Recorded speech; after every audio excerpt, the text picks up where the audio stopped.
Hello everyone.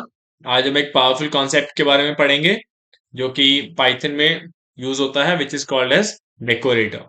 The new concept which you gonna study today is called as decorators.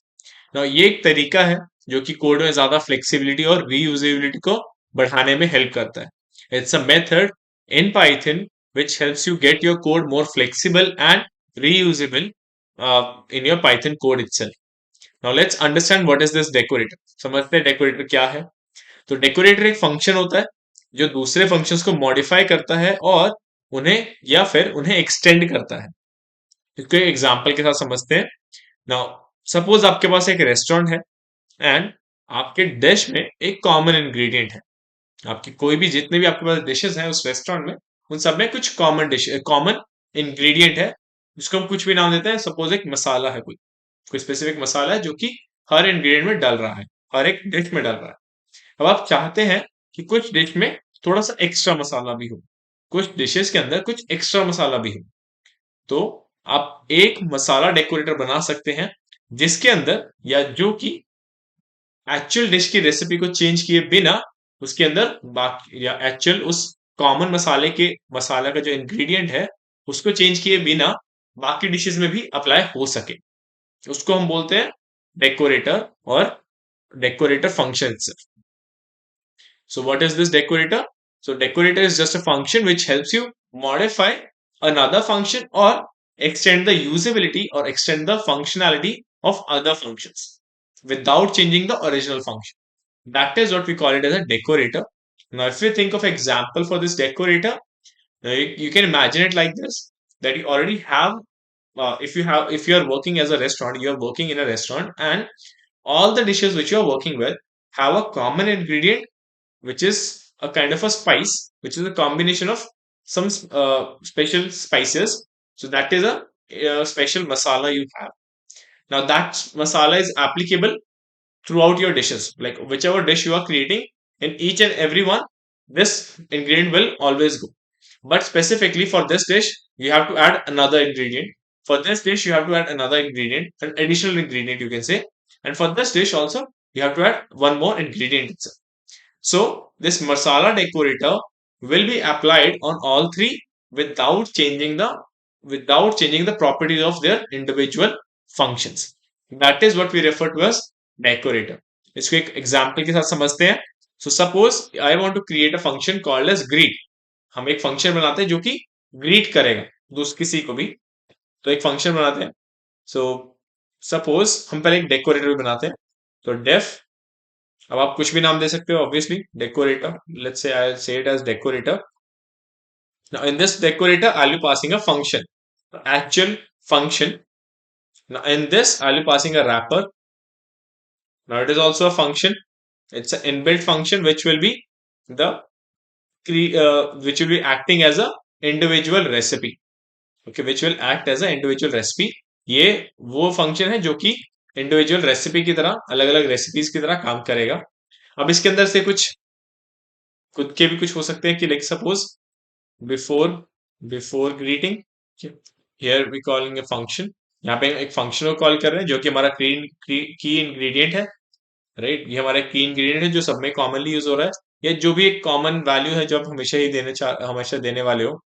और after greeting, ना ये हमारा एक function हो गया। अब हम एक बनाते हैं डेकोरेटर फंक्शन। हम फाइनली बनाएंगे एक डेकोरेटर फंक्शन। उसको कैसे बनाएंगे? By using this at sign. इस एट साइन के साथ आप एक डेकोरेटर बना सकते हो जो कि यूज होगा माय डेकोरेटर में, जो कि यूज होने वाला है। ठीक है, अब इसको कैसे यूज करेंगे? अब यहाँ पे एक फंक्शन बनाना है जो कि कॉमन है। सो डेफ ग्रीट, अब greet we can just go with print hello how are you. ये हमारा डेकोरेटर फंक्शन है। This greet is a common ingredient which can be reused in multiple decorators. Now let's call this greet. Let's call this greet function.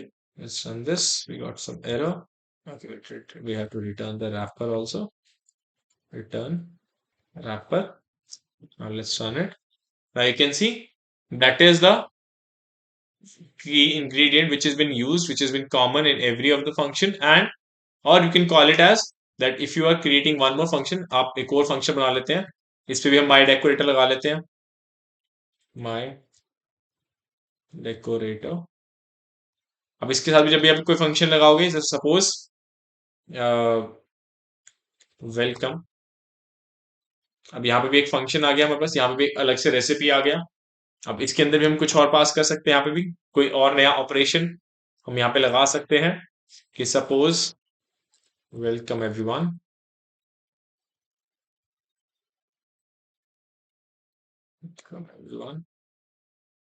Okay.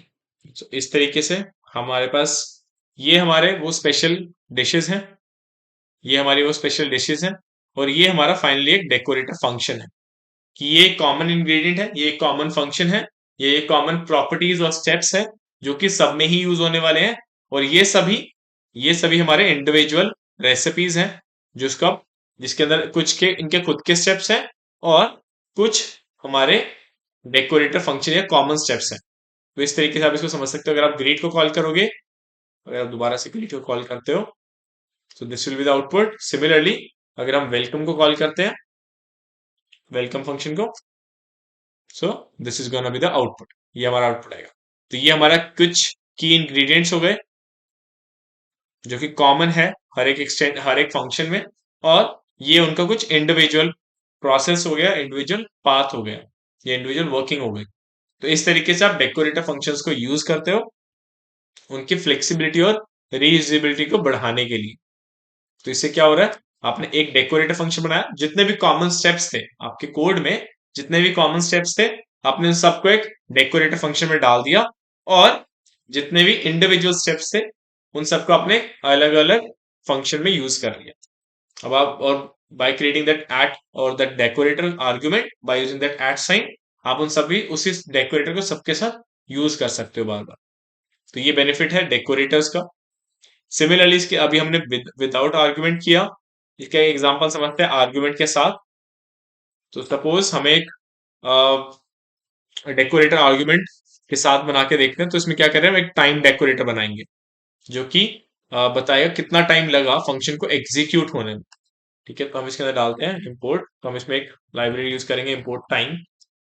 तो अब यहाँ फिर से हम एक डेकोरेटर फंक्शन बनाएंगे, सपोज टाइमिंग, डेफ टाइमिंग, और इसके अंदर हम डालेंगे फंक्शन, एक फंक्शन आर्ग्यूमेंट लेगा।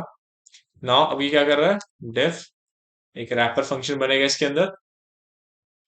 ये रैपर फंक्शन क्या कर रहा है, अब ये कुछ आर्ग्यूमेंट्स लेगा, जिससे हमने पहले भी देखा था, args, you can pass anything over here, that's why we use this args, right? अभी आर्ग्स कितने भी हो सकते हैं, कम भी हो सकते हैं, ज्यादा भी हो सकते हैं, राइट? अब इसके अंदर कुछ ऑपरेशंस डाल देते हैं। Suppose start time is equal to time dot now, time dot time, okay. अब क्या करेंगे, फंक्शन कॉल करते हैं, फंक्शन वुड बी, और इसका एक रिजल्ट भी सेव कर सकते हैं। सपोज हमने रिजल्ट सेव किया, if you want to save the results, so function, that function can take arguments, right? It is a possibility that it can take arguments. Then you have is the end time, that how much time does that function took to perform completely, time dot time। हम यहाँ पे print करते हैं कितना difference आया, print execution time and time, I guess start time। हम return करेंगे इसका आउटपुट रिटर्न होके वापस उसमें जाएगा। ठीक है, और यहाँ पे इसका रिटर्न रिजल्ट भी जाएगा, रिटर्न रिजल्ट। ठीक है, हम उसका रिजल्ट भी रिटर्न कर रहे हैं, और उसका रैपर फंक्शन जो कि उसके टोटल आर्ग्यूमेंट है वो भी रिटर्न कर रहे हैं। ठीक है, ये हो गया हमारा डेकोरेटर फंक्शन, इसको एग्जीक्यूट कर देते हैं। Let's create the next function जो कि हमारा यूज करेंगे जहां पे हम, विच इज टाइमिंग। अब टाइमिंग को हमें यूज कैसे करना है, डेफ सपोज स्लो फंक्शन। तो यहाँ पे हम क्या कर सकते हैं, प्रिंट। अब बिकॉज हमने आर्ग्यूमेंट कीवर्ड यूज किया है, so you can have argument or you cannot have argument. This is suppose slow function. ये हमारा स्लो फंक्शन, और यहाँ पे हम क्या करते हैं, थोड़ा सा ब्रेक लगा देते हैं बिकॉज अदरवाइज बहुत जल्दी से एग्जीक्यूट हो जाएगा। तो यहाँ पे टाइम डॉट स्लीप लगा के आप 2 सेकंड के लिए उस टाइमर को यहाँ पे या उस फंक्शन के एग्जीक्यूशन को आप रोक सकते हो, कंपाइलर को यहीं पे रोक सकते हो आप थोड़ी देर के लिए, और इस फंक्शन को कॉल करते हैं स्लो फंक्शन। इसको रन करते हैं। स्लो फंक्शन जिसका एग्जीक्यूशन टाइम था 2 सेकंड एंड 0.002 2.002 मिली सेकेंड। ठीक है, तो ये है हमारा आर्ग्यूमेंट्स के साथ decorator function. I hope this is clear. Now ये है डेकोरेटर फंक्शन जो कि आपको हेल्प कर रहा है एक ही फंक्शन को, इस सिंगल फंक्शन को जो हमारे यहाँ पे हम फंक्शन यूज कर रहे हैं उनको मॉडिफाई करने में बिना इनकी एक्चुअल कोड को चेंज की। That is what we have as the decorator function. Thank you, that's all for today.